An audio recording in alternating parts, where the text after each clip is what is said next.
हमने previous video में costing की एमटीपी 1 की हमने एमसीक्यूज और क्वेश्चन नंबर 1 एंड 2 किए थे। अब हमें 3 से स्टार्ट करना है। We will start with question number 3 A. Okay, तो क्वेश्चन नंबर 3 का ए क्या है? हमें बताना है नॉन इंटीग्रेटेड के बारे में कि what are the important ledgers to be maintained. ठीक है, कौन कौन से इंपॉर्टेंट लेजर्स होते हैं जो मेंटेन करने पड़ते हैं नॉन इंटीग्रेटेड अकाउंटिंग सिस्टम में इन कॉस्ट अकाउंटिंग। कॉस्ट अकाउंटिंग जो करते हैं तो उसके अंदर नॉन इंटीग्रेटेड अकाउंटिंग सिस्टम, एक होता है integrated accounting system. Okay, integrated accounting system, ये होता है नॉन इंटीग्रेटेड, जिसके अंदर accounting system and coaching accounting का थोड़ा डिफरेंट होता है। उसमें हम चेक नहीं करते एक दूसरे से, मतलब एकदम डिफरेंट, उसका अलग उसका अलग। तो नॉन इंटीग्रेटेड वो होता है, इंटीग्रेट नहीं कर रहे हैं।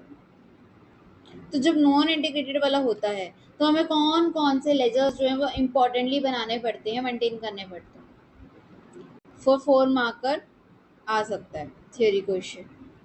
ठीक है, तो under non integrated accounting system financial and cost accounts are maintained in separate independent set of books. Non integrated accounting system में जो फाइनेंशियल और जो कॉस्ट अकाउंट्स है वो किस में मेंटेन होते हैं? सेपरेटली मेंटेन होते हैं।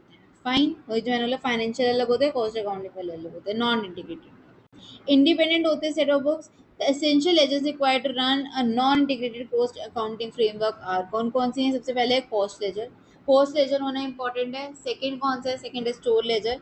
ठीक है, और वर्क इन प्रोग्रेस लेजर और फिनिश गुड्स लेजर। देखो, वर्क इन प्रोग्रेस के कौन कौन सा काम चल रहा है, फिनिश गुड कौन सा खत्म हो गए, गुड्स खत्म हो, मतलब फिनिश गुड्स हो गए, बन गए, रेडी फॉर सेल है।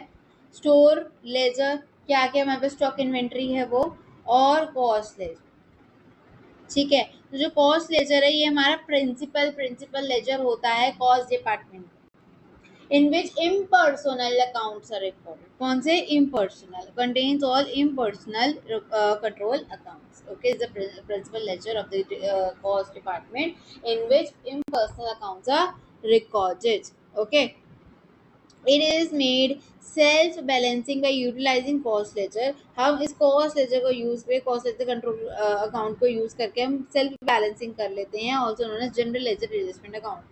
ठीक है, जनरल लेजर एडजस्टमेंट जब हम जनरल एंट्रीज करते हैं उसमें आता है cost ledger control account, general ledger adjustment account, जो अपने आप ही balance. This ledger is made self balancing by maintaining there a control account for each subsidiary ledger. हर एक सब्सिडरी लेजर का एक कंट्रोल अकाउंट होता है जिससे वो अपने बैलेंस को बैलेंस कर लेते हैं, मतलब जो अमाउंट होता है उसको बैलेंस कर लेते हैं। ठीक है, this is your cost ledger. Now store ledger, store ledger क्या है? It contains an account for each item of store. हर एक आइटम जो भी स्टोर में है उसका अकाउंट किसमें होता है? स्टोर लेजर कंट्रोल अकाउंट में। Tracks all receipt, issue, balances of raw material lot. ठीक है, जो भी रॉ मटेरियल लॉट है उसका बैलेंस क्या है, इशू क्या है, रिसिप्ट क्या है। फीफो लीफो वेटेड इसी की वजह से करते हैं। It contains account of each item of the store. Entries in each account maintained in this ledger are made from the invoice goods, receipt note, material requisition, material receipt notes, इन सब से करते हैं। ठीक है, इनवॉइसेस वगैरह से, goods receipt note से, material requisition. Accounts in respect of each item of store show receipt, issue and balance and physical as well as monetary terms. Physical में भी और monetary terms में भी। ठीक है, units as well as amount. Next है work in progress ledger. Work in progress ledger में क्या होता है? Ledger is also known as job ledger. Fine, इसको हम क्या कहते हैं? और जॉब लेजर भी बोलते हैं, वर्क इन प्रोग्रेस लेजर। क्यों बोलते हैं जॉब लेजर? क्योंकि it contains accounts of unfinished jobs, क्योंकि इसके अंदर अनफिनिश्ड जॉब्स होते हैं, processes. All material cost, wages, overhead for e job and process are posted respective job account. क्या क्या? सारे मटेरियल कॉस्ट, वेजेस, ओवरहेड, जो वो हम बनाते हैं वो टी शेप में वो जो करते हैं क्या है? The balance in a job account represent total balance of job. Work in progress is shown by the job account. ठीक है, the aggregate accumulated direct material, direct labor, absorb manufacturing overheads for incomplete production job. इसलिए हम क्या बोल सकते हैं कि जो लेजर है इसको हम जॉब लेजर भी कहते हैं, क्योंकि it contains accounts of unfinished jobs and processes. All material cost, wages, overhead for each job and process are posted to the respective job account in the ledger, और the balance in job account represents total balance. जो balance बच जाता है वो क्या दिखाता है? Total balance of job या work in progress उसके लास्ट है finish goods ledger control. It contains an account for each item of finish product manufactured, जो भी या फिर कंप्लीटेड जो भी जॉब अपनी कंप्लीट कर ली है या फिर जो भी product is finish, so that tracks the cost of completed products transformed from the production lines until they are sold, जब तक वो बिक नहीं जाते। If the finish product is transfer to stock, finish product को हम ट्रांसफर कर देते स्टॉक में, एक क्रेडिट एंट्री आती है in work in progress ledger and corresponding debit entry आती है लेजर। ठीक है, फिनिश गुड में क्या आएगी? डेबिट एंट्री, और क्रेडिट एंट्री कहाँ आएगी? वर्क इन प्रोग्रेस में। Fine. Now next part B of your question number 3। Okay चलो सेकंड देखते हैं हम बी पार्ट में क्या है 3 का भी।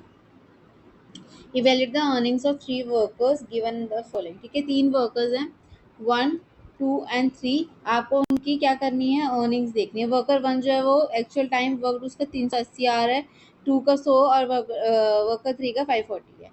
तो hourly base wage rate, worker 1 जो है वो 40 रुपये कमाता है 1 घंटे में, ये 50 और ये 60। उसके बाद पीस रेट वैल्यूएशन ₹1 पर स्टैंडर्ड मिनट अलाउड, मतलब 1 रुपये 1 मिनट के। स्टैंडर्ड टाइम एलोकेशन कितना दे रखा है? एक्स के 15 मिनट दे रखे हैं कि भाई उसको एक प्रोडक्ट एक्स बनाने में 15 मिनट लगते हैं, वाई बनाने में 20 मिनट और जेड बनाने में 30 मिनट। अब एक्स ने जो है एक्स ने प्रोडक्शन इन यूनिट्स, ये इतने यूनिट्स बनाए हैं, 210 बनाए हैं, 360 बनाए हैं, 460 बनाए हैं, 250, 600, 1350 ऐसे से बनाए हैं सब ने। वर्कर 1 ने XYZ और वर्कर 2 ने XYZ, एक्स और वाई तो बनाया ही नहीं, वर्कर 3 ने जेड नहीं बनाया। हमें कैलकुलेट किया अगर गारंटेड आर्ली रेट बेसिस। ठीक है, अगर गारंटेड जो हमें आर्ली रेट के हिसाब से मिलेगा वो पीस वर्क अर्निंग बेसिस पे बनाना है, but guaranteed 75% of the basic pay. Guaranteed hourly rate if his earning are less than 50% of basic pay, अगर बेसिक से 50% कम है तब गारंटेड। और थर्ड है premium bonus basis where the worker received bonus based on the Rowan scheme, जहाँ पे उसको रोवान scheme पे मिलेगा। ठीक है, तो एक तो पीस वर्क पे बनाने पे रोवान वाला भी बनाना है और आर्ली वाला तो है ही, तीनों बनाने हैं हमें। ठीक है, ओके। सबसे पहले हमें क्या बनाना है? हम कंप्यूट कर लेते हैं computation of wages of each worker under guaranteed hourly rate. ठीक है, अगर गारंटेड जितनी थी, कितनी गारंटी दी थी उन्होंने? कितना कितना काम किया? 380, 100 और 540 काम किया है, और उनको 1 घंटे का कितना मिल रहा है? 40। इसको मिल रहा है 50, इसको मिल रहा है 60। तो ये एक्चुअल है, और आर्ली वेज रेट इतना है, तो यानी वेजेस इनकी कितनी हो जाएगी? 380 इंटू 40, 100 इंटू 50, 540 इंटू 60, इतनी होएगी ना नॉर्मली। एक्चुअली आज work into hourly wage rate. देखो वर्कर 1 210 यूनिट की है उसने, देखो step 1 computer total standard time allowed in minutes and hours, इसने वैसे निकाल लिया है। ठीक है, ये वाला देखो आप इंसेंटिव अर्निंग इवैल्यूएशन, ये इसने यहाँ पे फर्स्ट पार्ट को सॉल्व कर रखा है, यहाँ पे ए लिख देते हैं, ए पार्ट इसने सॉल्व किया है। क्या है कि गारंटेड आर्ली वेज रेट, इसमें क्या आएगा? 380 इंटू 40, तो 15 to 100 आ गया, 100 इंटू 55,000 एंड 540 इंटू 60, 32,400। ठीक है, ऐसे करके ये आ जाएगा। सेकेंड हम स्ट्रेट उसकी बात करते हैं पीस वर्क की। पीस वर्क में क्या था? पीस रेट क्या दे रखे थे उसने? सबसे पहले तो देखो पीस पीस के हिसाब से, पीस के हिसाब से उसने दिया 15 है, 20 है, 30 है ना। 15 20 30 बोला 15 मिनट एक्स के लिए। एक सेकेंड,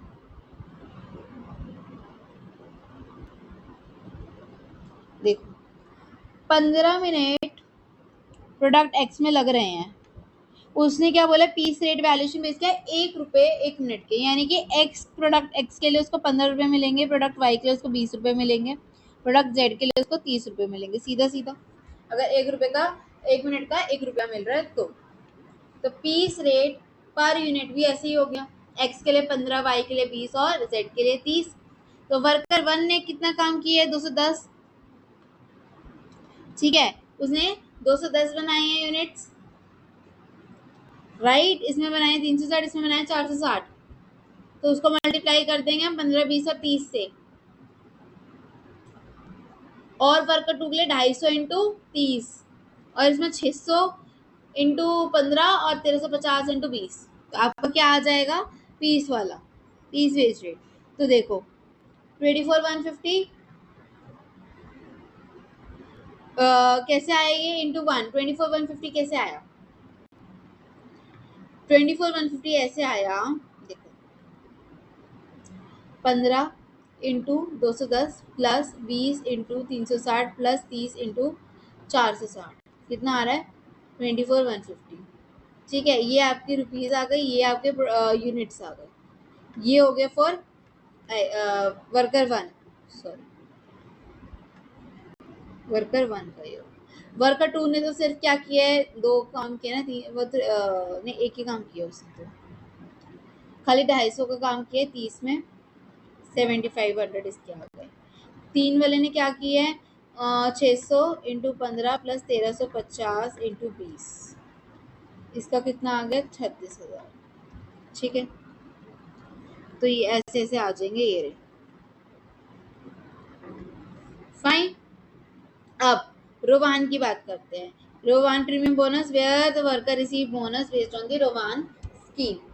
अब यहाँ पे ठीक है, हाल से में तो ये होता है कि भाई हम 50% कर लेते हैं, है ना, लेकिन इसमें जो रोवान है, इसमें रोवान की प्रीमियम बोनस में क्या होता है, फॉर्मूला होता है। क्या फॉर्मूला होता है रोवान का, ये रहा, यहीं पे कर लेते हैं। क्या फॉर्मूला होता है रोवान का, टाइम टेकन, कितना वर्कर को टाइम लगा अपॉन टाइम अलाउड, उसको कितना टाइम अलाउड था, ठीक है, इनटू इन दोनों का minus which is time saved, ठीक है, एक्चुअली में कितना लगा, कितना उनको दे रखा है, इनटू वेज रेट, वेजेस जो भी है, ये होता है फॉर्मूला, सिंपल सा।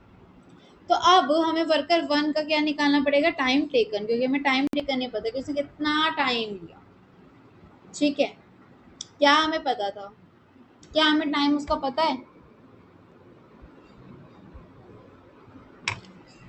एक्चुअल आवर्स उसने कितने वर्क किए थे, वन वाले ने एक्चुअल में उसने कितना काम किया था, 380, हमें तो दे रखा है, 100, 540 हमें तो दे रखा है ऑलरेडी, है ना। तो हम ना इसी में से मतलब टाइम टेकन तो हमें दे ही रखा है कि उसने कितना कितना टाइम लिया, यानी अब हमें क्या निकालना पड़ेगा, टाइम अलाउड।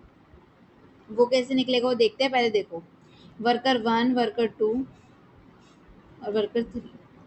टाइम टेकन हमें पता है कितना कितना, 380, 100 और क्या है 540। ठीक है, अब हम निकालेंगे टाइम अलाउड कि कितना टाइम उसको अलाउड था। ठीक है, चलो क्वेश्चन पे आते हैं, कैसे पता चलेगा कि टाइम अलाउड कितना है। देखो ये दे रखा है प्रोडक्ट, ओके,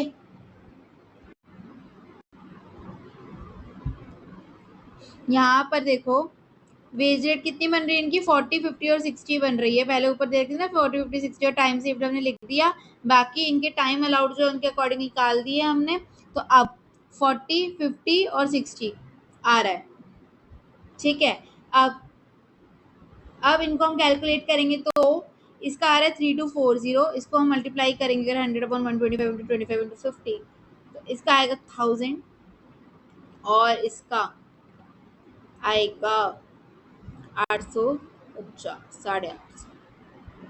अब ये हमारा क्या निकला है, नॉर्मल वाला, मतलब अभी बोनस नहीं लगा लिया हमने इसमें, ये निकाल दिया, यही तो बोनस है, खाली ये निकाल के छोड़ मत देना, ये तो बोनस निकाला है अभी तक। वेजेस तो रहते हैं, वेजेस तो अब निकलेंगे, चलो वेजेस निकालते हैं, तो बोनस निकला, बोनस पार्ट निकला।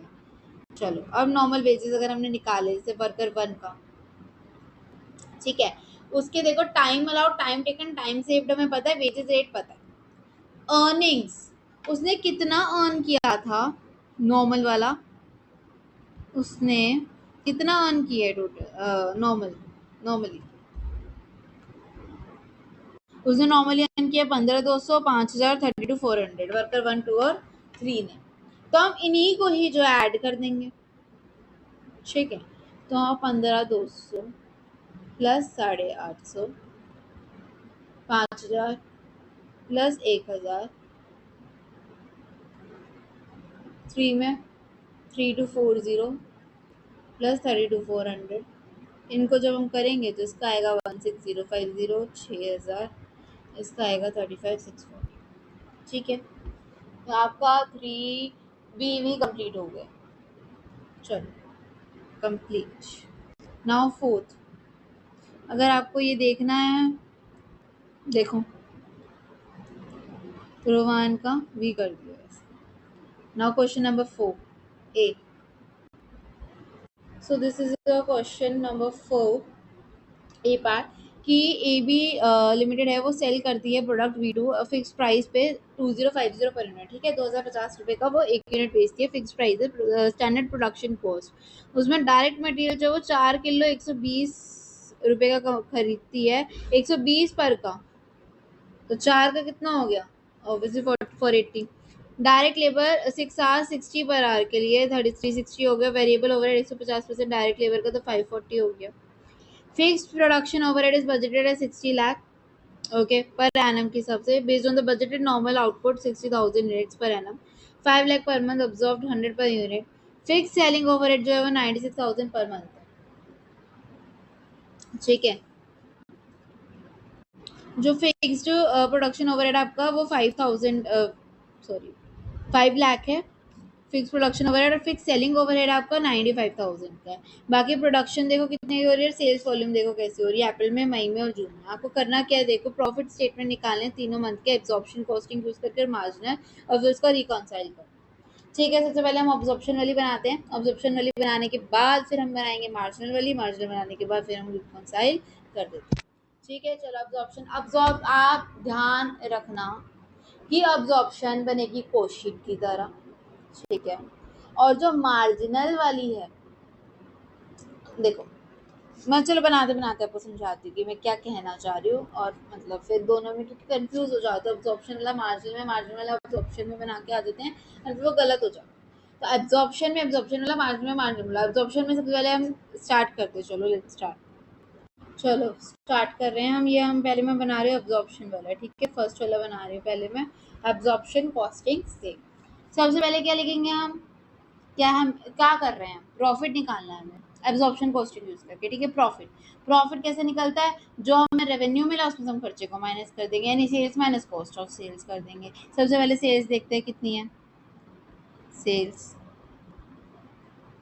कितनी सेल्स है भाई, ये रही हमारी सेल्स वॉल्यूम 4200, 4500 एंड 5200। तो लिख लेते हैं 4200, 4500 एंड 5200। नाउ हम देखेंगे अब क्या बोलते हैं, सेल्स वैल्यू निकालने, नहीं तो हमारी यूनिट्स हैं, these are volume, sorry these are units, right. Sales volume अभी बिक कितने की रही है, फिक्स्ड प्राइस पे बिक रही है ना, ये रहा लिखा था ना, फिक्स्ड प्राइस पे बिक रही है 2050 की, तो वही लिख देंगे 2050। फिर सेलिंग प्राइस आ जाएगा इनका, सेलिंग प्राइस ऐसे भी लिख देती हूँ पर यूनिट, विच इज 2050,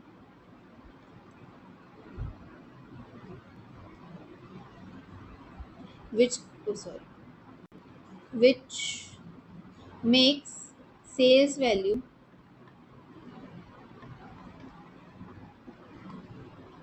क्या बनाएंगे इसको, 86, 10,000, 92,25000 एंड 106,608।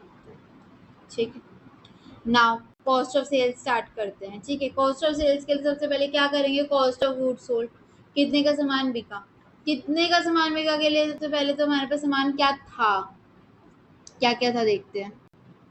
प्रोडक्शन वॉल्यूम देखो कितने की हुई हमारी, कितने का हमने प्रोडक्शन किया, 4600 किया था,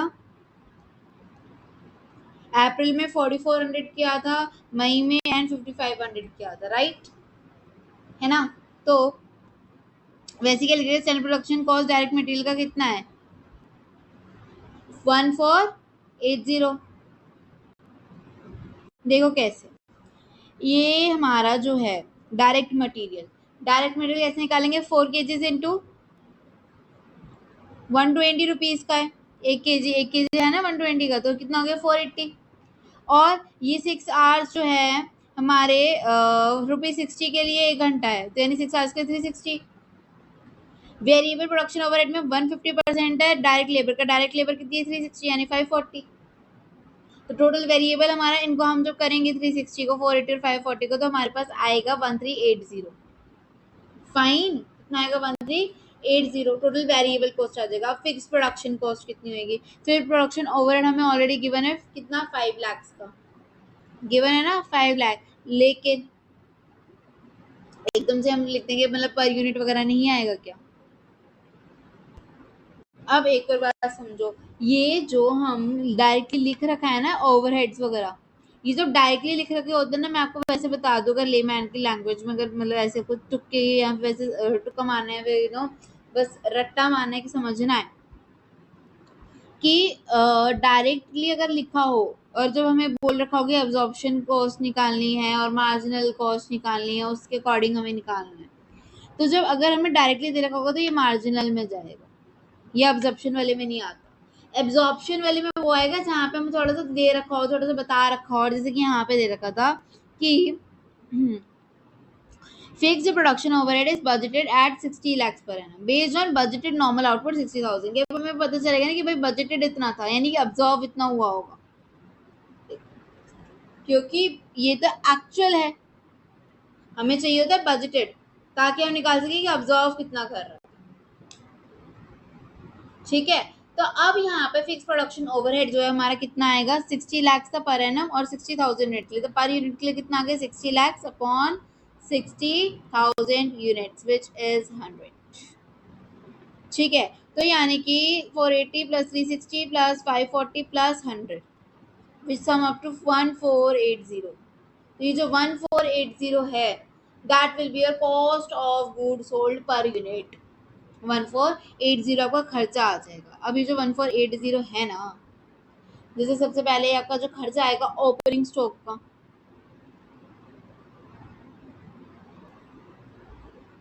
ठीक है, तो क्या है देखते हैं ओपनिंग स्टॉक आपकी। ओपनिंग स्टॉक तो हमें ओपनिंग और क्लोजिंग स्टॉक के बारे में कुछ गिवन नहीं है, ठीक है, ऐसे ही है। तो हम क्या करेंगे, हम खुद वर्किंग नोट्स में क्या करेंगे, बनाएंगे, कैलकुलेशन करेंगे ओपनिंग और क्लोजिंग स्टॉक। ठीक है, देखो कैसे करेंगे, जगह भी तो नहीं है, हम बना लेंगे जगह, यहाँ पे बनाते हैं। चलो देखो, अप्रैल मई एंड जून, अप्रैल मई जून जो ओपनिंग स्टॉक है, ठीक है, हमें अप्रैल का नहीं दिया है, हम मान लेते 0 है, तो इसमें जो प्रोडक्शन की उसको ऐड करेंगे, प्रोडक्शन को, और सेल्स को लेस कर देंगे जो बिक गया, तो हमारे पास क्या आ जाएगा, क्लोजिंग स्टॉक आ जाएगा, राइट। तो प्रोडक्शन कितनी की थी उसने, 4600 की थी ना, प्रोडक्शन कितने की हुई है, 4600 की हुई है, और बिका कितना 42, वैसे यहाँ पे 44 45 55 52 इन सबको लिख लेते हैं, जो जो दे रखे हो तो लिखो 42, और क्या था 4400 4500 5200 5200 इसका था, सॉरी 5500 था ये।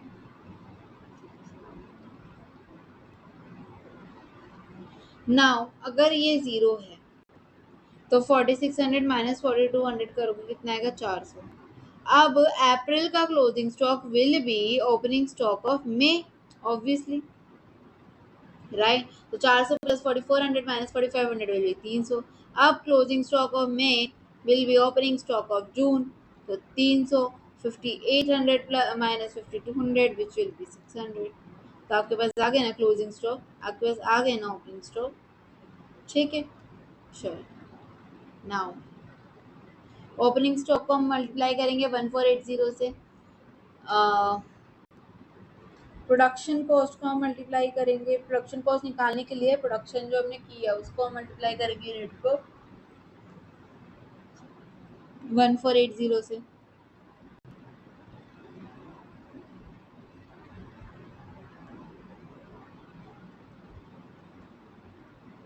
ठीक है, और क्लोजिंग स्टॉक को भी कर लेंगे, खर्चा है ना,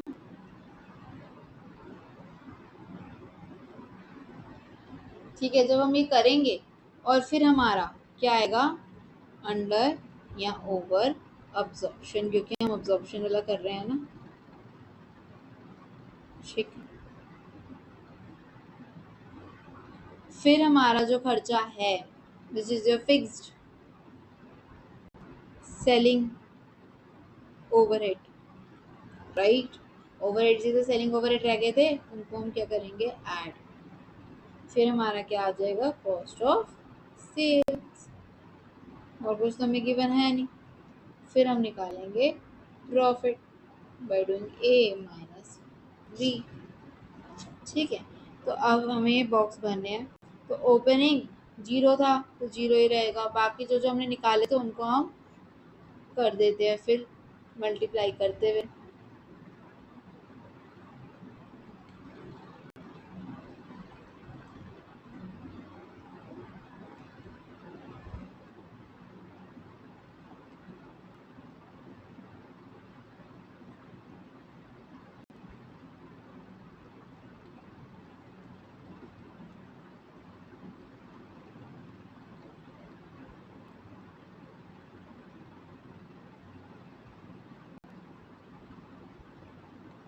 नाउ अब देखेंगे हम कि अब्जॉर्प्शन कैसे हो रहा है।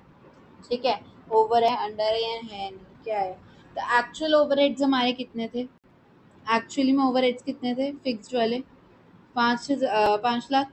वही अब देखेंगे क्या हो रहे हैं, 5 लाख एक्चुअली क्यों हो रहे हैं, और वैसे कितने किए हैं, वैसे कितने हुए हैं प्रोडक्शन ओवरहेड, प्रोडक्शन जितने की होगी उतने तो आएंगे ना ऑब्वियसली। मैंने यहाँ पे क्या बोला था आपको, जब हम ले रहे थे 100 लिया था ना हमने, यहाँ पे हमने 100 लिया था ना कि 60 लाख से अपॉन हम 60,000 कर देंगे तो 100 आ जाएगा। तो हमने तो 100 के अकॉर्डिंग किया होगा। एक्चुअली में कितने किए हैं, 5 लाख 5 लाख 5 लाख, लेकिन एक्चुअली में हमने कितने किए, 5 लाख 5 लाख 5 लाख, बट इसके अकॉर्डिंग कितने आ रहे हैं, 100। हमने कर दिए इतने, एक्चुअली में थे इतने, कितने किए हैं, ₹100। अब प्रोडक्शन कितने की हुई है, 4600 4400 और 5500 की हुई है। तो इनको मल्टीप्लाई करेंगे, 100 100 100, फिर देखेंगे कि उससे ओवर हुआ या अंडर हुआ, देखते हैं। चलो, जैसे कि 46 है तो इसका क्या हो जाएगा, 46 1 2 3 4 5, यही होएगा, नहीं 4 होगा ना, 4,60,000 होएगा, और 5 लाख एक्चुअली में है, हमने खाली 460 किए हैं, यानी 40 लाख का क्या, 40,000 का क्या हुआ है, ओवर ऑब्जॉर्प्शन हो गया, क्योंकि हमने कर दिए हैं 5 लाख के, और थे मतलब एक्चुअल ओवरहेड्स कितने थे, 5 लाख के, सॉरी अंडर होगा ना ये, एक्चुअली में तो 5 लाख के थे ना, एक्चुअल तो थे 5 लाख, हमने कर दिए 460, तो यानी 40,000 अभी और करने हैं। वैसे यहाँ पे 4 40 बनेंगे और है 5, तो यानी कि 60 और करने हैं। यहाँ पर बनेंगे 5 50, एक्चुअल में कहते 5 यानी 50 हमने ज्यादा कर दिए, ओवर ऑब्जॉर्व कर दिए। तो जो हमने ओवर ऑब्जॉर्व किया है उसको हम माइनस कर देंगे, कि ज्यादा जो खर्चा कर दिया है, ओवरली ऑब्जर्व कर दिया, ओवरली नेगेटिव कर दिया, तो हमने ज्यादा कर दिया, ज्यादा खर्चा दिखा दिया, नहीं वो हमारा 50,000 का क्या हो गया, खर्चा हो गया है ना। तो उस खर्चे को क्या करेंगे, हम शो नहीं करेंगे, हम 50,000 माइनस कर देंगे कि भाई ये ज्यादा हो गया था, कम करो इस खर्चे को, और 40,000 का और खर्चा करो क्योंकि कम ऑब्जर्व हुए हैं, 60,000 का और करो क्योंकि कम ऑब्जर्व हुए हैं, और करो खर्चा 40,000 का, और करो 60,000 का, और वो 50,000 का कम करो। ठीक है, अब फिक्स जो हमारी सेलिंग ओवरहेड्स वो कितनी थी, 9,95,000 था, तो 9,95,000 आ गया। अब कॉस्ट ऑफ सेल्स कितनी बनेगी, इन सबको सम कर दोगे आप जब, opening production closing under fix वगैरह को, तो हमारे पास कॉस्ट ऑफ सेल्स आ जाएगी, विच इज,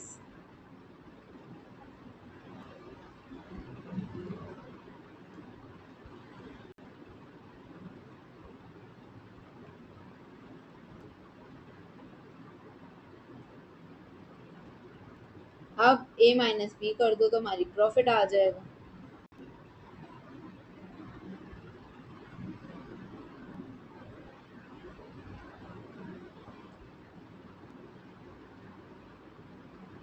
ठीक है,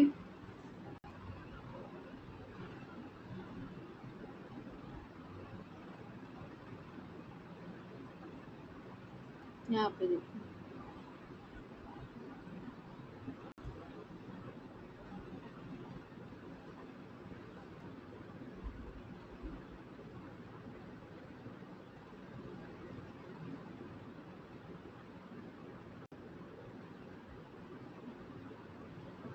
ये देखो अंडर ऑब्जर्व वगैरह सब सही आए हैं।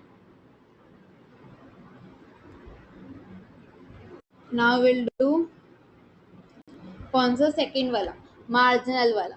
ठीक है, तो मार्जिनल वाले में क्या करेंगे हम, देखो इसको हमने कोस्ट शीट के अकॉर्डिंग किया है, जो मैं कह रही थी कि हम इसको ऑब्जर्व वाले को कोस्ट शीट के अकॉर्डिंग करेंगे, लेकिन जो मार्जिनल कॉस्टिंग वाला होता है उसको हम करते हैं वेरिएबल में अलग और फिक्स्ड में अलग, मतलब वेरिएबल प्रोडक्शन अलग करेंगे, वेरिएबल फिक्स प्रोडक्शन अलग करेंगे और फिक्स सेलिंग अलग करेंगे। वेरिएबल जो चीज़ें होती हैं उनको अलग करते हैं और फिक्स चीज़ों को अलग करते हैं, अलग अलग लिखते हैं। यहाँ पे ऐसे नहीं होगा ओपनिंग, प्रोडक्शन, क्लोजिंग, अंडर, ये वो ऐसे नहीं होता। देखो मार्जिनल कॉस्टिंग के लिए मैंने बनाया है ये पर्टिकुलर अप्रैल मई जून, और सेल्स जो है उसको मल्टीप्लाई कर देंगे सेलिंग प्राइस से, ऐसे भी करके दिखा सकते हो, नहीं तो आपको अलग अलग जैसे मैंने ऊपर करके दिखाया था सेल्स और फिर नीचे selling price and then sales value, आप ऐसे करके भी दिखा सकते हो, इट्स योर चॉइस। ठीक है, वैसे ऊपर वाला करके दिखाओगे तो यहाँ पे बस जगह कम थी इसलिए मैंने ऐसे दिखाया है। ठीक है, कैलकुलेशन देखो आप खाली जगह उसकी 4200 आएगी, 4200 टू 2050 हो जाएगा। ठीक है, तो विच इज 86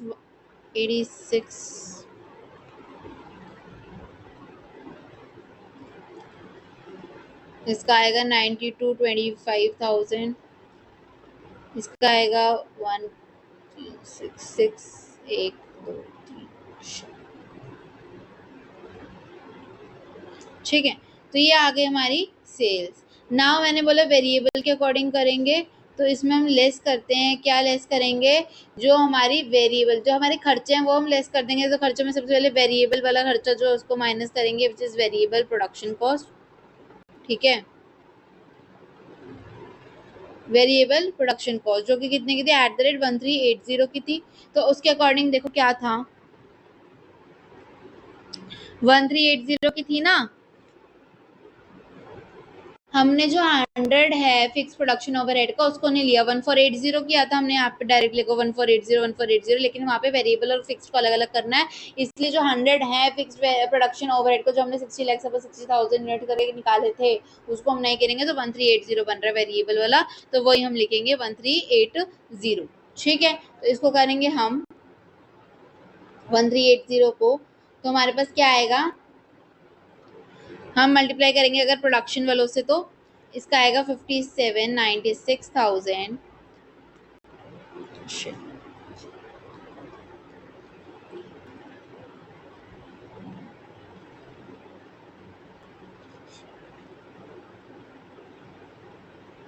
ठीक है, नाउ आपको पता है sales minus variable cost is equals to contribution.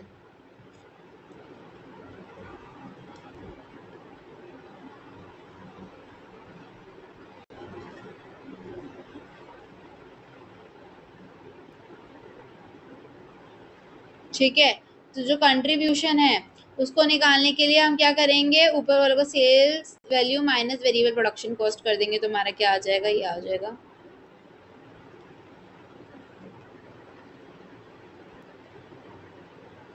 एक सेकेंड,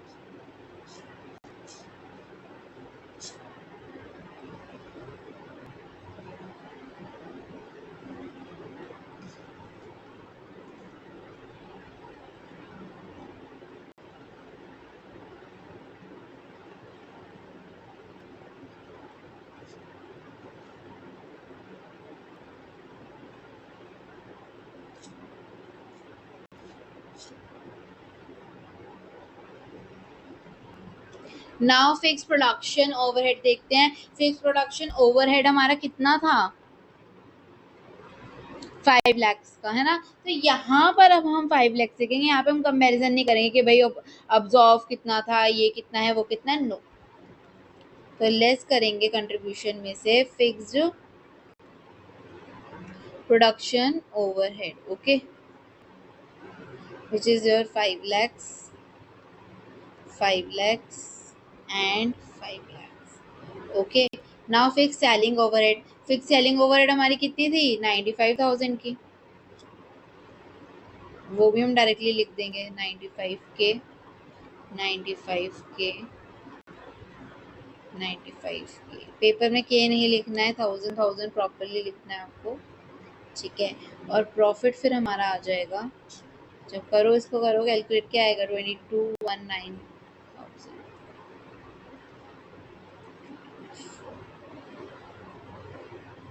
एंड इसका आएगा 2889। नाउ देख रहे हो आप डिफरेंस? देखो 2219,000 आ रहा है, इसका 2259 आ रहा है। तो इनमें क्यों डिफरेंस आ रहा है? किस वजह से आ रहा है? हमने बाकी सब कुछ तो सेम किया, क्या डिफरेंस है? किस चीज़ का है? तो वही जो है वो हमें लिखना है, रिकंसाइल करना है। तो अब रिकंसिलेशन पे चलते हैं कि रिकंसाइल कैसे करेंगे। चलो ना, और रिकंसाइल करते हैं इसको। अप्रैल मई जून प्रॉफिट अंडर अब्जॉर्प्शन कॉस्ट। हमारी प्रॉफिट कितनी आई थी अब्जॉर्प्शन कॉस्ट में? देखो हमारा आया था 2259,000। 22, एक सेकेंड, देखो 2259,000 था अप्रैल का, 2259,000, ठीक है। और 2410,000 और जून का था 29,19,000, ठीक है। और हमने अभी मार्जिनल कॉस्टिंग का कितना निकाला? देखो 22,19,000, 2420। तो ये सब हम यहाँ पे लिख लेते हैं कि हमें ये चाहिए। 22,19,000, 24,20,000, ठीक है। और इसका 28,89,000। Fine, now we will reconcile. देखो कैसे करते हैं। हमने अब्जॉर्प्शन की वजह से, याद हो तो, क्या लिया था? 1380 लिया था रेदर देन 1480। तो वो 100 रुपीज़ का जो डिफरेंस है ना, उसी के वजह से यहाँ पे क्या हो रहा है? डिफरेंस हो रहा है, ठीक है। तब इस 100 रुपीज़ को बैलेंस करने के लिए हम क्या करेंगे?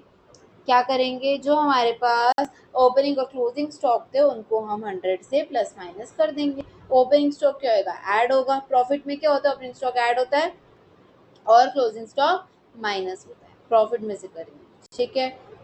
ओके, क्यों?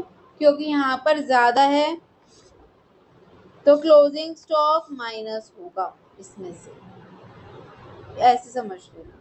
नहीं तो ऐसे समझो कि हमने नॉर्मली ओपनिंग माइनस क्लोजिंग करते हैं ना, तभी तो आता है। और क्लोजिंग में से तो हमेशा, मतलब क्लोजिंग स्टॉक जो प्रॉफिट को बढ़ाता है, क्लोजिंग स्टॉक प्रॉफिट को बढ़ाते हैं, तो यानी यहाँ पे हमें कम करना पड़ेगा, तभी यहाँ पे बैलेंस होएगा, तभी यहाँ पे बढ़ा हुआ आ रहा है, क्योंकि क्लोजिंग स्टॉक बढ़ा हुआ आ रहा था।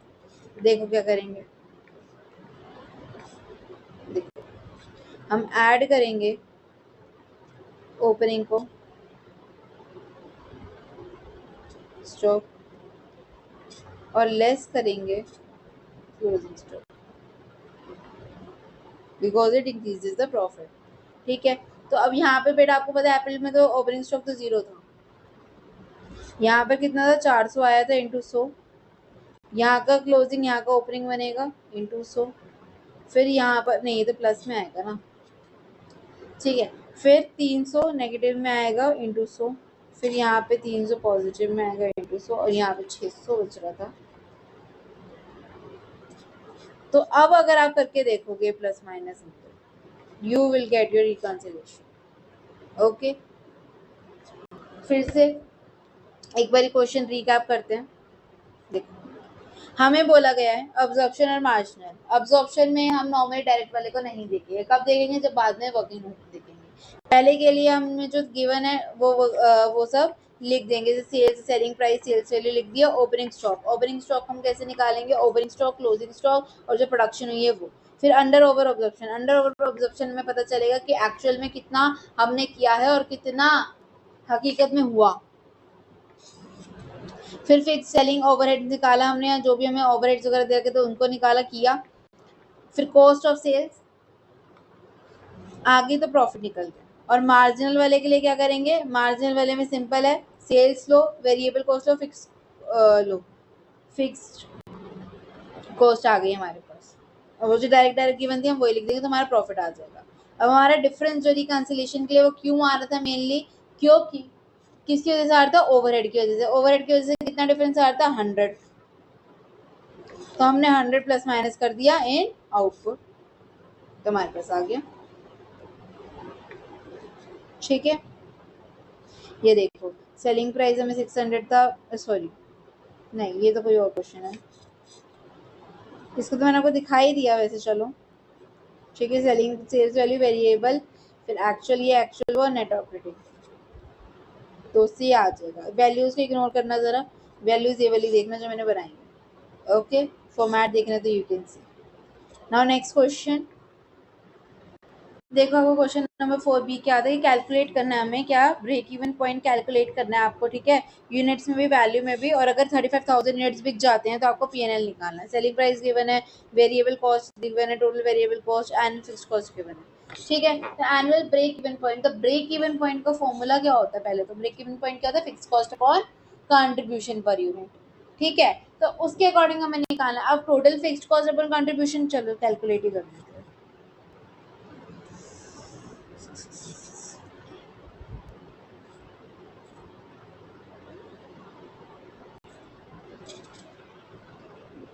क्या था, ब्रेक इवन पॉइंट ना, ब्रेक इवन पॉइंट कि क्या फॉर्मूला होता है ब्रेक इवन पॉइंट का, total fixed cost upon contribution per unit.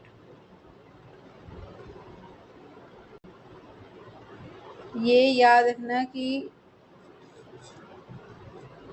Per unit होता है। ठीक है, नाउ टोटल फिक्स्ड कॉस्ट कितने हैं यहाँ पे कैलकुलेट कर लेते हैं हम। फिक्स्ड कॉस्ट कितनी है भाई, फिक्स्ड कॉस्ट में हमारे क्या क्या है देखो, 6 लाख, 20 लाख, 8 लाख, 2 लाख यहाँ पे लिख रहे हैं। एनुअल फिक्स्ड कॉस्ट रेंट है, ऑफिस एडवर्टीजमेंट और अदर एफसी, तो क्या क्या आ गए, 6 lakhs plus 20 lakhs plus 8 lakhs plus 2 lakhs, कितने आ गए, 36 लैक्स। ठीक है, आपके 36 lakhs is your fixed cost. Now 36 lakhs तो ये आ गए हमारे पास। अब कंट्रीब्यूशन पर यूनिट, कंट्रीब्यूशन कैसे निकलता है, sales minus variable cost. Sales कितने की है, कितने रुपए की हुई है, 600, और वेरिएबल कॉस्ट हमारा टोटल कितना है, 410, और ये भी है 60 भी है, ये भी तो वेरिएबल कॉस्ट है ना, 2 है, तो टोटल 470। ये आपकी क्या आ गई, 470 बन रहा है ना, हाँ 600 माइनस 470, क्या निकाल रहे हैं हम, कंट्रीब्यूशन पर यूनिट। तो हमारा था 600 माइनस 410 माइनस 60, जो आपका आएगा 130। ठीक है, तो आपका ये भी आ गया। तो अब हम निकाल सकते हैं 36 लैक्स अपॉन 130, तो आपका क्या आ गया, ब्रेक इवन पॉइंट। क्या है ये, यूनिट में आया है, रुपीज में आया है। आपको ये करोगे ना कैलकुलेट, आपको आएगा 27,692.31। ठीक है, तो आप पॉइंट में नहीं लिखोगे, इसको बढ़ा के लिखोगे, 693 कर देना। ठीक है,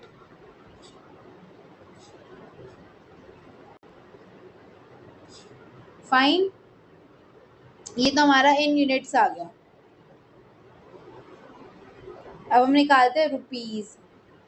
रुपीज में निकालने के लिए हम क्या करते हैं, ब्रेक इवन पॉइंट को, तो उसको हम रुपीज में निकालने के लिए हम उसको लिखते हैं ब्रेक इवन से, वही बोलते हैं, तभी तो रुपीज में आएगा, सेल्स लिख देते हैं बस। तो इसका क्या होता है, टोटल फिक्स्ड कॉस्ट वही वही सेम, बट अपॉन कंट्रीब्यूशन की जगह हम क्या लिख देते हैं, पीवी रेशियो।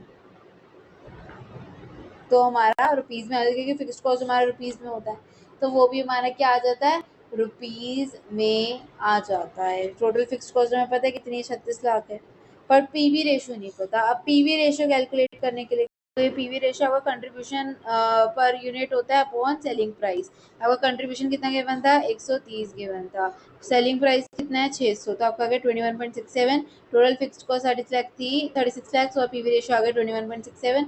तो आपका उसमें क्या बोलते हैं, रुपीज़ में इन सेल्स में आगे ब्रेक इवन सेल्स आपकी आगे ₹166,12,829, ठीक है। अब हमें क्या करना है, हमने इन यूनिट्स में भी निकाल दिया, इन रुपीज़ में भी निकाल दिया। Now we have to calculate the profit. तो प्रॉफिट कैलकुलेट करने के लिए उसने क्या बोला था कि अगर कितनी यूनिट्स बिके, अगर 35,000 यूनिट्स बिके तो 35,000 यूनिट्स बिकेगी। कंट्रीब्यूशन कितना है, कंट्रीब्यूशन कितना है 130। उसके अंदर से हम फिक्स्ड कॉस्ट निकालेंगे जो कि कितनी दे रखी है 36 लाख। हमारा प्रॉफिट आ जाएगा। सिंपल कैलकुलेट कर लेते हैं जी। हमारा प्रॉफिट है, profit equals to total contribution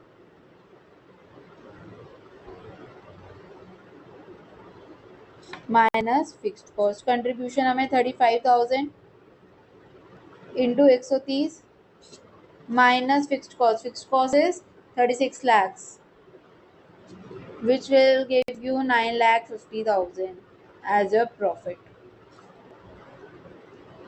Okay, so your question number 4B is also completed.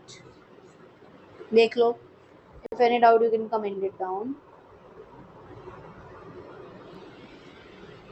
देखो जी क्वेश्चन फटाफट से, क्वेश्चन नंबर 5A क्या दे रखा है कि जो स्टैंडर्ड डेटा है उसके बारे में बता रखा है। क्या बता रखा है देखो, मटेरियल 15 kg का है, 15 रुपये पर kg। तो 15 kg इंटू 15 कर दोगे तो फिर आ जाएगा आपके पास। लेबर 6 आवर्स की है, 5 लेती है पर आवर के। वेरिएबल ओवरहेड 6 घंटे @ 12 पर आवर, ऐसे करके दे रखा आपको। सबसे पहले देखो आपको पूछा क्या उसने, आपको वेरियांसेस निकालने हैं, ठीक है। Material cost variance, material cost variance का फॉर्मूला क्या होता है, standard quantity into standard price minus actual quantity into actual price, ठीक है। स्टैंडर्ड क्वांटिटी हमें क्या दे रखी है, देखो यहाँ पे लिख रखा है ना कि स्टैंडर्ड डेटा, उसमें मटेरियल कितना दे रखा है 15, राइट। 15 केजीज दे रखा है, ठीक है। और क्या दे रखा है, लेबर में दे रखा है 6 आवर्स लगते हैं। और volume based on the normal basis volume कितना है 30,000 लेबर पर आवर का। तो मटेरियल के लिए पर यूनिट के लिए हमें 15 केजी चाहिए होते हैं। तो हमारे टोटल यूनिट्स कितने बनी है 4800 बने हैं।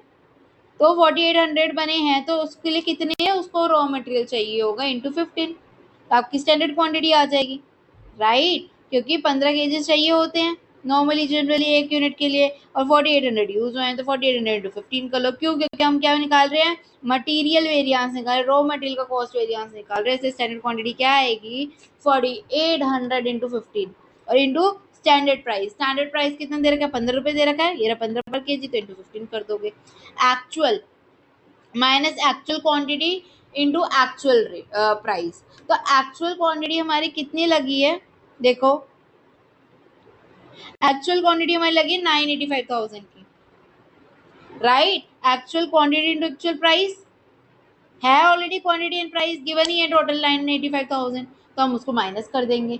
तो यानी कि वी कैन से कि 48,000 sorry 4800 units into 15 kg into ₹15 minus ₹985,000, तो आपका मटेरियल कॉस्ट वेरियांस आ जाएगा विच इज क्या आएगा, फेवरेबल आएगा ना, हाँ 95,000 फेवरेबल, 95,000 फेवरेबल, ठीक है। ये आपको मटेरियल कॉस्ट वेरियांस आ गया। अब labour cost variance, labour cost variance कैसे निकालते हैं, उसमें भी सेम होता है, बस क्वांटिटी की जगह आर आ जाएगा, प्राइस की जगह रेट आ जाएगा। तो standard hour into standard rate minus actual hour into actual rate. Standard hour कितने दे रखे थे, 4800 दे रखे थे, है ना। 4800 सॉरी सॉरी सॉरी सॉरी एक मिनट, 4800 यूनिट्स की दे रखी थी, लेबर 6 आवर्स लगते थे, एक मटेरियल के लिए 6 घंटे लग रहे हैं, यानी कि 4800 के लिए कितना लगेगा 4800 टू 6, और प्राइस कितना है ₹5, तो इंटू 5 कर दोगे। और actual hour into actual rate, actual hour उसने लेबर पेड दे ही दिया कि 140,000 देते 31,400 के लिए, तो ऐसे अगर 31,500 इंटू जो भी रेट है वो करना चाहोगे, नहीं तो डायरेक्टली लिख दो 140,000। तो आप क्या लिखोगे इसके लिए, what you will write is 4800 units into 6 hours into ₹5 minus ₹140,000, 50,000 which will give you 4,000 favorable. ठीक है. Now fixed overhead cost. Fixed overhead cost fixed है इसलिए हम यहाँ यूज करेंगे बजटेड. अगर वेरिएबल होता तो क्या यूज करते हैं स्टैंडर्ड. ठीक है, क्योंकि फिक्स्ड है तो हम बजट लगाएंगे. यहाँ पर वेरिएबल होता बदल देते तो हम स्टैंडर्ड चीज लगाते हैं. उधर स्टैंडर्ड ही रहना है तो इसलिए फिक्स्ड है तो budgeted rate into actual quantity जो थी minus actual overhead. Actual overhead को हम माइनस कर देंगे. ठीक है, या फिर हम ये भी लगा सकते हैं कि budgeted rate into standard hours. Actual quantity की जगह हमने क्या लगा दिया स्टैंडर्ड आवर्स. दोनों में से कुछ भी यूज करो आएगा सेम. ठीक है, क्या budgeted rate into actual quantity minus actual overhead या फिर budgeted rate into standard hours minus actual overhead होएगा सेम. आएगा सेम. ठीक है, देख लेते हैं कैसे सेम आएगा दोनों फॉर्मूले से. देखो बजटेड रेट हमारी कितनी है हमें अभी निकालनी पड़ेगी. बजटेड रेट कितना है. बजटेड फिक्स्ड ओवरहेड रेट निकालने के लिए हमें क्या करना पड़ेगा. यहाँ पे आओ, हमें निकालना है बजटेड फिक्स्ड ओवरहेड रेट. ठीक है, फिक्स्ड ओवरहेड रेट. अब इसको कैलकुलेट करने के लिए हमें देखना पड़ेगा कि फिक्स्ड ओवरहेड है कितना. फिक्स्ड ओवरहेड हमारे हैं कहाँ है.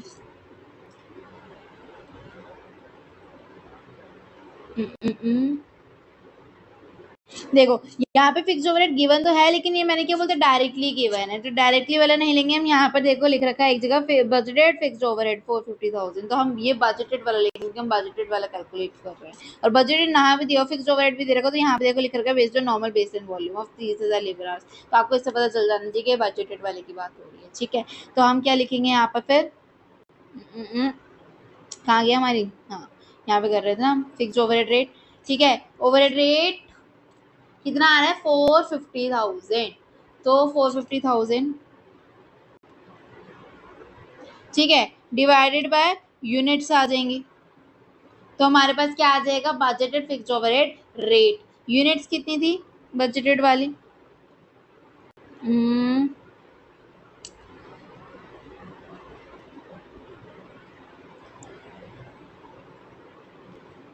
देखो हाँ ये देगा ना बेस्ड ऑन क्या है ये based on normal based on volume of 30,000 labours.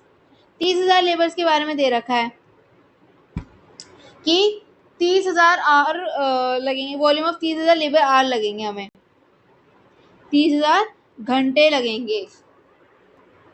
ठीक है, ओके जी 30,000 घंटे लगेंगे. और एक यूनिट कितने घंटों में बनती है 6 घंटों में बनती है. तो यानी हमारे पास कितने यूनिट बजटेड बने. हमने बोला कि 30,000 में बजट किया था कि इतने आवर्स लगेंगे. एक आवर में जो है 6 मतलब एक कपड़ा जो 6 घंटे में बनता है यानी कि टोटल 5,000 कपड़े हमने बोले थे कि बन जाएंगे. यानी 5,000 यूनिट कपड़ों की बात हो रही है ना. क्या बात हो रही है जो भी वो चाहे तो प्रोडक्ट है. ठीक है, तो 5,000 तो आपका क्या आ जाएगा ₹90 पर यूनिट. ठीक है, और अगर आपको यही अगर आर में भी निकालना होता तो आप कैसे निकालते 450,000. हमने बोला कि भाई कितने आवर्स लग रहे थे 30,000 घंटे लग रहे थे. ठीक है, तो आपका आ जाता 15 पर आवर. 15 रुपए प्रति घंटा. तो यहाँ पर आ जाते हैं अब क्या है बजटेड रेट. अब हमारा बजटेड रेट हमें पता चल गया कितना है 90 राइट. तो हम यहाँ पे लिख सकते हैं बजटेड रेट कहाँ लिखो इसके सिर पे 90 into actual quantity. Actual quantity हमने कितनी प्रोड्यूस करी है. एक्चुअल क्वांटिटी ये ना प्रोडक्शन हमने की है 4800 की तो 4800. एक्चुअल ओवरहेड हमने कितने का किया एक्चुअल वाला ये रहा ना. हमने क्यों नहीं लिया था ये रहा फिक्स्ड ओवरहेड. एक्चुअली हमने कितना किया 4,70,000. तो इसको हम जब करेंगे सॉल्व तो हमारे पास क्या आएगा एडवर्स आ रहा है 38,000.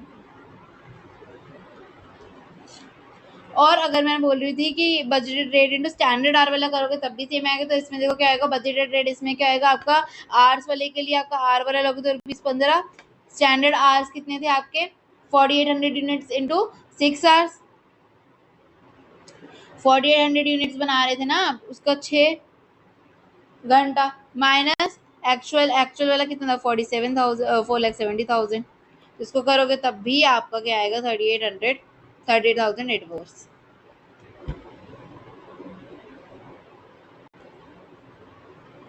फिर से आराम से फिक्स ओवरहेड में हम बजटेड लेते हैं, budgeted rate into actual quantity minus actual overhead. अगर हमें आर दे रखा होता है हम आर वाले से निकालते हैं बजटेड रेट और इनटू स्टैंडर्ड आर करते हैं उसमें। ठीक है, स्टैंडर्ड आर कैसे निकलता है, जो हमने यूनिट एक्चुअल में प्रोड्यूस करी है इनटू जितना उसमें लगता है एक्चुअली में स्टैंडर्डली, तो वो उसको हम मल्टीप्लाई कर देंगे और एक्चुअल ओवरहेड को माइनस कर देंगे। While calculating the budgeted rate हम जो है डायरेक्टली जो एक्चुअल वाला ओवरहेड उसको नहीं लेते हैं, हम जो बजटेड ओवरहेड है उसको लेते हैं। ठीक है, now fourth variable overhead cost variance, इसका फॉर्मूला क्या होता है, इसका फॉर्मूला होता है स्टैंडर्ड आवर्स, क्योंकि इसमें बजट नहीं करते हम।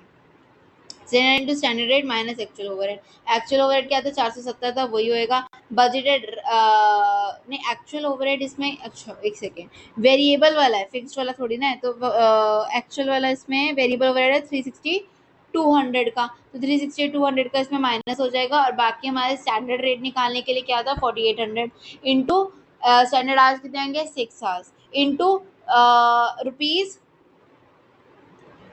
कितना हो गया यहाँ पे प्रति घंटा कितना था 12 है ना, तो 12 मल्टीप्लाई हो जाएगा।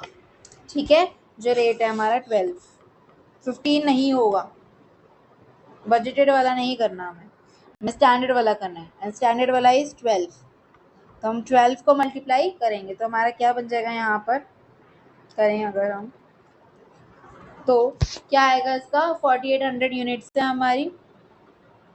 ठीक है, जिसको हम 6 घंटे में बना रहे हैं, 12 रुपये ले रहे हैं 1 घंटे का। ठीक है, और ओवरहेड हमारा है 360-200, तो हमारा आ रहा है इसमें भी एडवर्स 14,600 एडवर्स। ठीक है, हमने सॉल्व कर लिया। नाउ नेक्स्ट क्वेश्चन, अब आपके थ्योरी स्टार्ट हो गया। क्वेश्चन नंबर 6A क्या था, क्वेश्चन नंबर 6A इज कि explain the treatment of over and under absorption of overhead in cost account. जो कॉस्ट अकाउंट में हम अंडर अब्जॉर्प्शन कर देते हैं या ओवर अब्जॉर्प्शन कर देते हैं, तो उसकी जो है ट्रीटमेंट क्या होती है। ठीक है, हमें ये बताना था। फाइन, तो देखो खुद ही सोचो आप कि when actual overhead cost deviate from cost observe, जब एक्चुअल वाला जो है वो डेविएट होता है यानी डिफरेंस आता है कॉस्ट ऑब्जर्व्ड में से यूजिंग प्री डिटरमाइंड, जो हमने पहले से डिटरमाइन करा गया थे जो बजटेड थे, अगर उनको लेकर हम वो कर देते हैं ऑब्जर्व, तो एक्चुअल वाले से थोड़ा सा डिफरेंस आ जाता है। जो resulting variance must be cleared using one of 3 standard approaches, तो इन तीनों में से कोई एक अप्रोच को लेकर हम उसको ओवर या अंडर ऑब्जर्प्शन को हम ठीक कर सकते हैं। सबसे पहले transfer to costing P&L account. ठीक है, हम क्या करते हैं राइट ऑफ कर दें अगर to costing P&L account, the small differences between actual and observed amount should simply be transferred to costing P&L account. If difference is large, then investigate the cause and after that abnormal loss and gain shall be transferred to costing P&L account. If the variance is due to the abnormal circumstances, जैसे कि strike हो गया, machinery breakdown, fire accidents or amount is immaterial, will sit down directly to protect the inventory values from the distortion. अगर normal है, ठीक है, simply है, simple सा है, तो आप नॉर्मली ट्रांसफर करते P&L अकाउंट में, लेकिन कॉस्टिंग P&L में ऑब्वियसली। बट अगर डिफरेंस थोड़ा सा बड़ा है, लार्ज है, तो इन्वेस्टिगेट करो, देखो क्या कारण थे, क्या हुआ, आफ्टर दैट फिर उसके बाद नॉर्मल लॉस से गेन में उसको ट्रांसफर कर दो कॉस्टिंग P&L। ठीक है, due to the abnormal circumstances या फिर अमाउंट इज इमटेरियल, तो हम राइट ऑफ कर दो directly to protect the inventory value from distortion.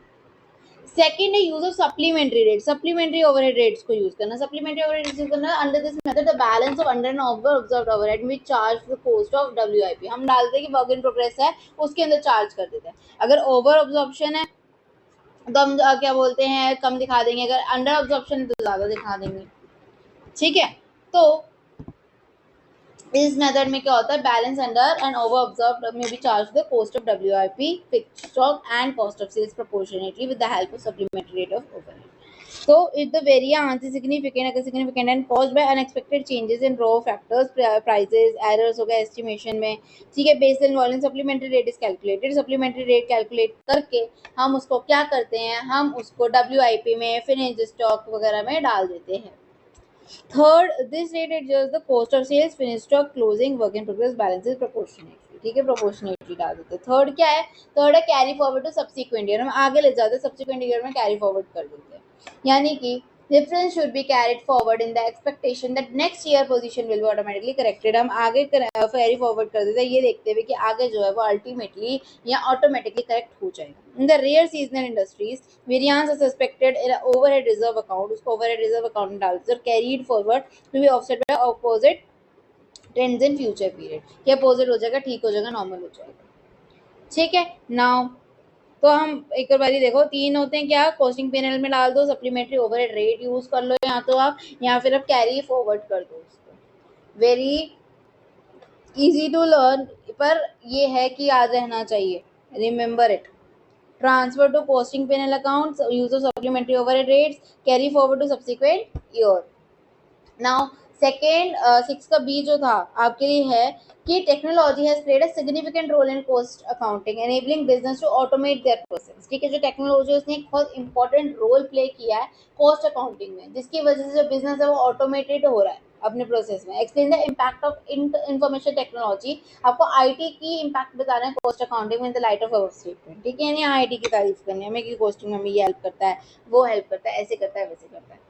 तो क्या इम्पैक्ट लिख सकते हैं हम खुद ही सोच के? ईआरपीज होते हैं, उसकी वजह से क्या हो रहा है? फंक्शनल एक्टिविटीज हम इजी तरीके से कर पा रहे हैं। जो कॉन्सिक्वेंसेज होता है हम सिंगल एंट्री में कर पाते हैं। मतलब देखो, मतलब पेपरलेस वर्क हो गया सबसे पहले, अगर इजीली हम जाए, पेपरलेस एनवायरनमेंट हो गया। डॉक्यूमेंट्स वगैरह जो होते हैं अब हम वो डिजिटलाइज कर सकते हैं, उसको ई कॉपी सिस्टम से निकाल सकते हैं। ठीक है, इंटरनेट की हेल्प से हम जो रिसोर्स प्रोक्योर कर सकते हैं और मोबिलाइज कर सकते हैं इजीली, और वाइड सिलेक्शन होता है। हम जिट यूज कर सकते हैं, जस्ट इन टाइम यूज कर सकते हैं उसकी वजह से। जो कॉस्ट सेंटर कॉस्ट ऑब्जेक्ट होते हैं वो एक्यूरेटली और टाइमली मैनर में होने लग गए हैं। हर एक कॉस्ट सेंटर और कॉस्ट ऑब्जेक्ट जो है वो सारे रिलेटेड कॉस्ट असाइंड हो गए, है ना। और हम यूनिफॉर्मिटी आ गई है रिपोर्ट्स वगैरह में। कॉस्ट और जो रेवेन्यू है रियल टाइम बेसिस पर मेजर होने लग गए हैं, कोई डिले वगैरह नहीं होता ज़्यादा। तो हम यही सब से लिख सकते हैं। देखो सबसे पहले क्या गिवन है, चलो इसमें से पढ़ते हैं। Question number 1, real time variance मतलब रिप्लेस कर देता है हिस्टोरिकल मंथ एंड रिपोर्टिंग को, आर्ट रियल टाइम में ले जाता है। Replaces historical month and reporting with immediate variance alerts, मतलब कि मंथ एंड में जो हम रिपोर्टिंग करते थे उसको रिप्लेस कर दिया। अब हम इमीडिएटली जो है वेरिएंस के अलर्ट्स को देख सकते हैं कि कुछ ज़्यादा डिफरेंस आ रहा है उसमें। रियल टाइम में जीने लग गए हैं, हमें बात की फ्यूचर की है, वैसे नहीं देखना पड़ेगा कि ये टाइम आन दो वो टाइम आन दो। Allowing operation terms to address issues like material usages spikes, labour inefficient हो गई है किसी भी तरीके से। So we can say cost and revenue variance reports are generated in real time basis, which enables the management to take control measures immediately, ताकि जो control measures है वो तभी के तभी लिए जा सके। ठीक है, उसके बाद मैंने आपको पेपर वर्क वाला तो बताया ही अभी कि क्या कि automated modules link purchase orders, bill of materials and goods receive notes, streaming data entry and reducing errors, और उससे क्या हो रहा है? एरर्स भी कम हो रहे हैं। A move towards paperless environment can be seen where document like bill of material, क्या होता है, MRN होता है, मटेरियल रिक्विजिशन नोट होती है, गुड्स रिसीव नोट होती है, लेबर यूटिलाइजेशन रिपोर्ट वगैरह होती है, अब हमें non longer required to be prepared in multiple copies. The related department can get e copy from that system, right. और हम क्या बोलते हैं? रियल ओवरहेड असाइनमेंट मतलब cloud based system track activity cost drivers in real time, making activity based posting simpler and more precise. अब हम और अच्छी तरीके से एक्टिविटी बेस्ड पोस्टिंग कर सकते हैं और मोर प्रिसाइसली कर सकते हैं उसको। ठीक है, हम और क्या क्या लिख सकते हैं, जैसे कि after introduction of ERPs different functional activities get integrated, and as a consequence a single entry into accounting system provides custom made reports for every purpose। एक एंट्री डाली और सब कुछ हो गया, ये नहीं कि हर बारी बार बार एक एंट्री डालनी पड़ रही है, जो कि saves an organization from preparing different sets of documents। reconciliation process of result of both cost of financial system become simpler and less sophisticated। अपने आप ही हो जाती है, वो अपने आप ही दिखा देती है रिकनसाइल करके, और लेस सोफिस्टिकेटेड हो गया, सिंपलर बन गया। ठीक है, और information technology help the internet including intranet and extranet helps in resource procurement and mobilisation. For example अगर हम ले production department can get materials from the stores without issuing material requisition note physically, right? Similarly, the purchase order can be initiated to the supplier with the help of extranet। This enables an entity to shift towards just JIT and वही just in time, जब चाहिए तब मंगा लो approach of inventory and production. उसकी वजह से ये भी नहीं है कि भाई इतनी ज़्यादा हमने स्टॉक मंगा लिया कि भाई बिका आ नहीं रहा है और हमारी वेयर हाउसिंग में दिक्कत आ रही है, और या फिर इतना कम हो कि भाई सप्लाई नहीं कर पा रहे हैं, हम शॉर्टेज हो गई है। तो दोनों ही चीज़ें जेट में cost information for cost centers or cost objectives are certain with accuracy in timely manner। हम cost information निकाल सकते हैं, timely manner में निकाल सकते हैं, accurately निकाल सकते हैं। each cost center and cost objective is codified and all related costs are assigned to the cost object and cost center। ये जो प्रोसेस है क्या करता है, ऑटोमेट कर देता है कॉस्ट एक्यूमुलेशन का and ascertain the process. The cost information can be customised as per requirement. जैसे कि व्हेन एन एंटिटी मैन्युफैक्चर्स और provide services, it can know information job wise कि भाई इसको ये करना है वो करना है, batch wise process wise cost centres. ये नहीं है कि हम खाली प्रोसेस कॉस्टिंग कर रहे हैं, हम ज़्यादातर में बैच कॉस्टिंग भी कर रहे हैं, हम ज़्यादातर में जॉब कॉस्टिंग भी कर रहे हैं, प्रोसेस कॉस्टिंग भी कर रहे हैं, सब एक साथ कर रहे हैं। ठीक है, यूनिफॉर्मिटी आ जाते हैं। Uniformity in preparation of report budget standards can be achieved with the help of IT. ERP software plays an important role in bringing uniformity respective of location, currency, language। Dollars में तो सब dollars में आ जाएगा, ये नहीं individually सबको करते रहो करते रहो करते रहो। लैंग्वेज एक है तो एक लैंग्वेज में आ जाएगा, चाइनीज में करना चाइनीज में कर दो, किसी और में करना किसी और में कर दो। Cost and revenue, cost and revenue variances नहीं होंगे। IT enables an entity to monitor and analyze each processes of manufacturing, right, क्योंकि हम मॉनिटर कर सकते हैं, एनालाइज कर सकते हैं, और service activity closely to elevate the non value added activities. जो वैल्यू एड नहीं करी उनको हम निकाल सकते हैं। तो इतना सब कुछ आप लिख सकते थे।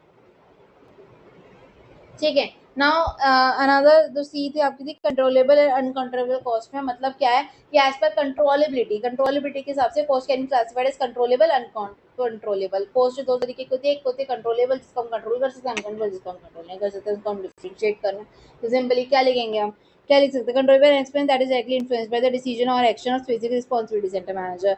ऐसा एक्सपेंस जो कि डायरेक्टली इन्फ्लुएंस्ड होता है, ठीक है, जिसको डायरेक्टली इन्फ्लुएंस होता है बाय द डिसीजन या action specific responsibility centre manager. जैसे कि factory floor material wastage, show floor over time veg.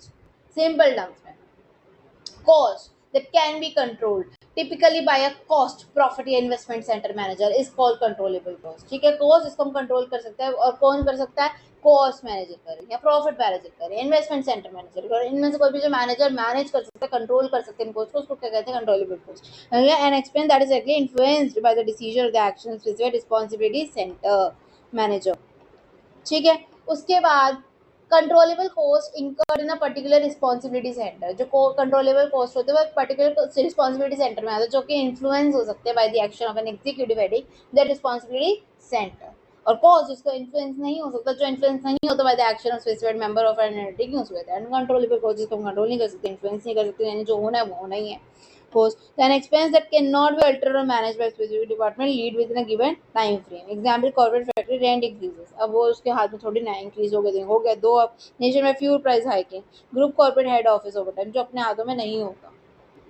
ठीक है, and the last question, how apportionment of joint cost up to the point of separation amongst the joint product using market value at the point of separation and net reserve value is done। अभी आपको समझ नहीं आया, मतलब simple ये कि एक second,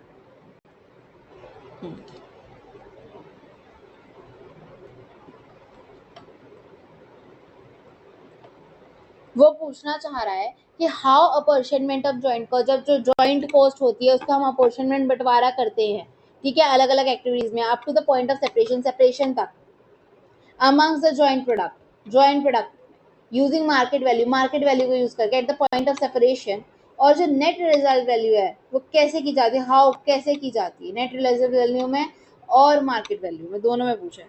तो सबसे पहले मार्केट वैल्यू की पूछ लेते हैं, बता देते हैं मार्केट वैल्यू में eight the point of separation कैसे किया जाता है।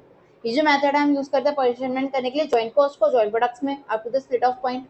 ठीक है, it is difficult to apply if the market value of the product at the point of separation is not available. भाई मार्केट वैल्यू देर को तो दिक्कत हो जाएगी। It is useful method whether further processing cost are incurred disproportionately. ये क्यों useful है, because वहां पे यूजफुल है जहां पर further processing cost are incurred disproportionately, जहां पर प्रोपोर्शनेटली वैल्यूज को नहीं किया गया, कॉस्ट को इनकर नहीं किया गया, प्रोपोर्शनेटली नहीं है, कुछ कोई कितना रेशो में कोई कितना रेशो में, वहां पर मार्केट वैल्यू इजी हो जाती है, यूजफुल हो जाती है।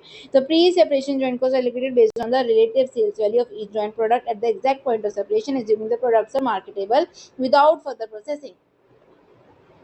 ठीक है, बिना प्रोसेस करे फर्दर नेट रियलाइजेबल वैल्यू में क्या आता है?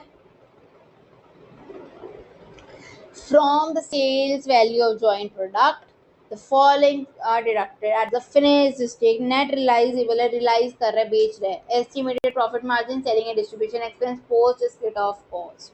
मतलब जब from the sales value of the joint product, जो जॉइंट प्रोडक्ट है उसकी सेल्स वैल्यू से हम क्या के डिडक्ट करते हैं? Estimated profit margin. Sales value में से हमने प्रॉफिट माइनस कर दिया, सेलिंग डिस्ट्रीब्यूशन एक्सपेंस माइनस कर दिया, पोस्ट स्प्लिट ऑफ कॉस्ट. जो स्प्लिट ऑफ कॉस्ट होती है हमारी कि भाई स्प्लिट किया उसके बाद जो भी हमने खर्चा किया उसको हटा दिए, तो हमारे पास क्या खर्चा आ जाता है? नेट रियलाइजेबल वैल्यू आ जाती है, जो ज्वाइंट कॉस्ट होती है उसकी ज्वाइंट अपॉर्चनमेंट होती है. Resultant figures obtained is known as net realisable value of the joint product. Joint cost are apportioned in the ratio of net realisable value used when the joint product cannot be sold immediately. एकदम से नहीं बेचे जा सकते. The split off and require further processing. उसमें further processing चाहिए होती है. NRV is calculated by subtracting estimated post separation processing selling cost from the final sales value और also profit भी. ठीक है, तो ये हमारा हो गया done. Posting model test paper completed 1.